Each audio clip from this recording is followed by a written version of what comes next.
guys, it's me, Monica. Remember, God loves you. I'm gonna do some chicken broth, and I usually put my chicken carcasses and just pieces of celery and onion in a bag in the freezer.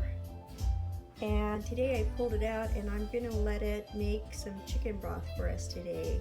Just gonna put it in the crock pot and let it cook about 6 hours today. I'll come back and show you the results. I filled it up with water and I'm gonna add some sage to it too. I love the flavor of sage. Reminds me of Thanksgiving. I'm going to put a bay leaf in it too, and I said I'm going to put it on for 6 hours. Probably going to put it on high for 4 and low for 2.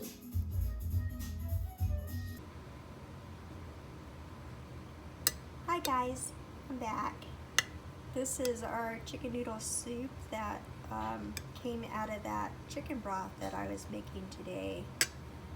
I was able to get 4 3-cup baggies. I freeze my my chicken broth, and this is 1.5 cups that I had. So that was quite a bit of broth I got out of that crock pot today. Anyways, I wanted to share that with you. Have a great evening and God bless you.